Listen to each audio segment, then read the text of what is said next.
जय हिंद साथियों। पॉलिटी के महत्वपूर्ण अनुच्छेद का जो भाग 16 है उससे हम स्टार्ट करेंगे। तो क्या है भाग 16 के अंदर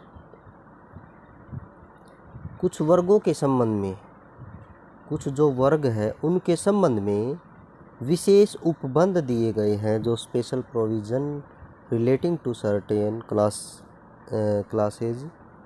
तो वो किसके अंतर्गत है? 330 से 342। ठीक है, 330 से 342।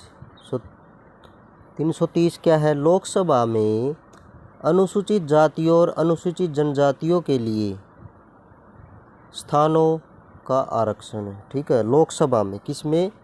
लोकसभा में भाई अनुसूचित जातियाँ और अनुसूचित जनजातियों के लिए जो स्थान है, उसका आरक्षण जो मिला हुआ है उसका वर्णन किसमें? अनुच्छेद 330 के अंतर्गत ये मिला हुआ है। ठीक है, इसका वर्णन किसमें मिलेगा? अनुच्छेद 330 के अंतर्गत। ठीक है, 331 में क्या है? लोकसभा में आंग्ल भारतीय समुदाय, लोकसभा में क्या है? आंग्ल भारतीय समुदाय का प्रतिनिधित्व। प्रश्न क्या है? आंग्ल भारतीय समुदाय का प्रतिनिधित्व किसमें है और किसका? लोकसभा में। वो किसमें है? 331 के अंतर्गत है। ठीक है, तो लोकसभा में आंग्ल भारतीय समुदाय का प्रतिनिधित्व किसमें है भाई? 331 में। ठीक है, 332 में क्या है? जो राज्य हैं उनकी विधानसभाओं में अनुसूचित जातियों और अनुसूचित जनजातियों के लिए जो स्थान है, राज्यों की विधानसभाओं में। अब ये लोकसभा में पूछे तो 330, और राज्यसभा की मतलब राज्यों की विधानसभा में अनुसूचित जातियों और अनुसूचित जनजातियों के लिए स्थान का आरक्षण की बात हो तो 332 के अंतर्गत। ठीक है, तो किस में है? 332 के अंतर्गत। ठीक है, नेक्स्ट है 333 राज्यों की विधानसभाओं में आंग्ल भारतीय समुदाय का प्रतिनिधित्व। वो किस में? 333 में। 330 में तो क्या था? लोकसभा में अनुसूचित जातियों और अनुसूचित जनजातियों, ठीक है, अनुसूचित जातियों और अनुसूचित जनजातियों के लिए स्थानों का आरक्षण किस में? 333 में। इसको रिलेट करके पढ़ते हैं। 332 में क्या है? विधानसभाओं में। लोकसभा में 330। ठीक है, 332 में विधानसभा में अनुसूचित जातियों और जनजातियों के लिए आरक्षण। ठीक है, उसी तरह जो आंग्ल भारतीय समुदाय है, आंग्ल भारतीय समुदाय, इसका प्रतिनिधित्व जब लोकसभा की बात हो तो 331 है, और विधानसभा की बात हो तो आंग्ल भारतीय समुदाय की तो क्या है? 333 है। ठीक है, तो ये चारों रिलेट करके हमने अच्छे से याद कर लिए। तो नेक्स्ट क्या है? 334। 334 में क्या है? स्थानों के आरक्षण, जो स्थान है उनके आरक्षण और विशेष प्रतिनिधित्व का 50 वर्ष के पश्चात न रहना। भाई 50 साल के बाद इनका न रहना, वो किस में है? हेलो, न रहना 334 में। ठीक है, 335 में क्या है? सेवाओं और पदों के लिए अनुसूचित जो जातियां हैं, अनुसूचित जनजातियों के दावे। ठीक है, अनुसूचित जातियां और अनुसूचित जनजातियों के दावे। ठीक है भाई, उनके जो दावे हैं वो किस में? 335 में। 336 में, 336 में क्या है? 336 के अंतर्गत क्या है? कुछ सेवाओं में आंग्ल भारतीय समुदाय के लिए विशेष उपबंध। कुछ सेवाओं में आंग्ल भारतीय समुदाय के लिए विशेष उपबंध किस में है? 336 में। ठीक है, तो भाई 337 में क्या है? 337 में। ठीक है, 337 में आंग्ल भारतीय समुदाय के लाभों के लिए, जो आंग्ल भारतीय समुदाय है उसके जो लाभ के लिए शैक्षिक अनुदान के लिए विशेष जो उपबंध किए गए हैं वो 337 के अंतर्गत किए गए हैं। ठीक है।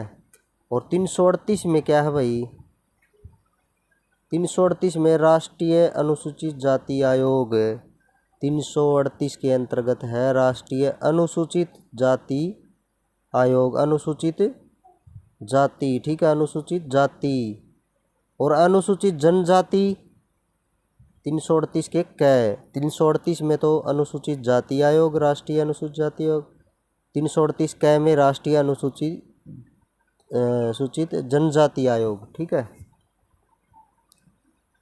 तो नेक्स्ट क्या है भाई,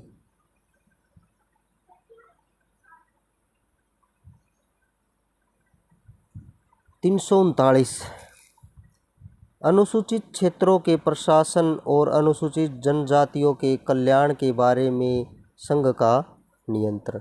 अनुसूचित क्षेत्रों के प्रशासन, अनुसूचित क्षेत्रों के प्रशासन और अनुसूचित जनजातियों के कल्याण के बारे में संघ का नियंत्रण, जो संघ है उसका नियंत्रण जो है किस किस के प्रति भाई, अनुसूचित क्षेत्रों के प्रशासन और अनुसूचित जनजातियों के कल्याण के बारे में जो संघ का नियंत्रण है वो किसके अंतर्गत है, 339 के अंतर्गत। ठीक है।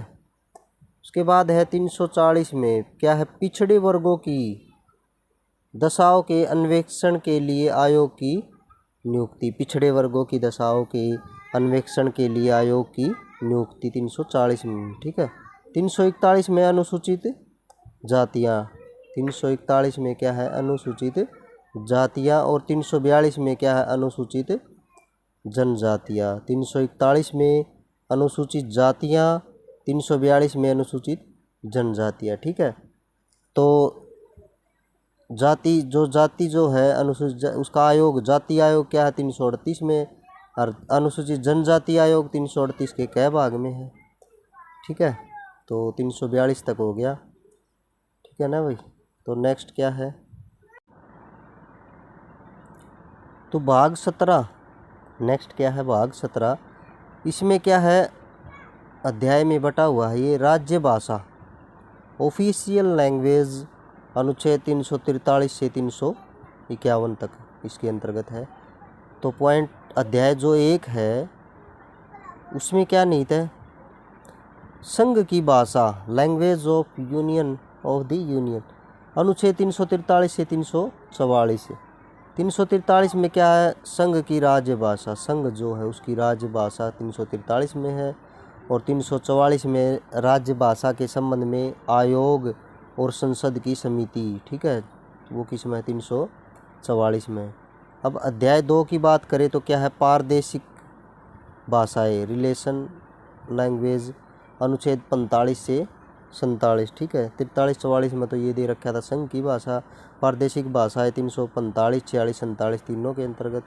तो 345 में क्या है, राज्य की राजभाषा और राजभाषाएं। ठीक है, राज्य की राजभाषा और राजभाषाएं। ठीक है। उसके बाद 346 में क्या है, एक राज्य और दूसरे राज्य के बीच, किसी राज्य और संघ के बीच पत्रादि की राजभाषा। ठीक है। 347 में क्या है, किसी राज्य की जनसंख्या के किसी अनुभाग द्वारा बोली जाने वाली भाषा के संबंध में विशेष उपबंध, ये 347 के अंतर्गत है। ठीक है। तो अध्याय 3 को हम पढ़ेंगे भाई।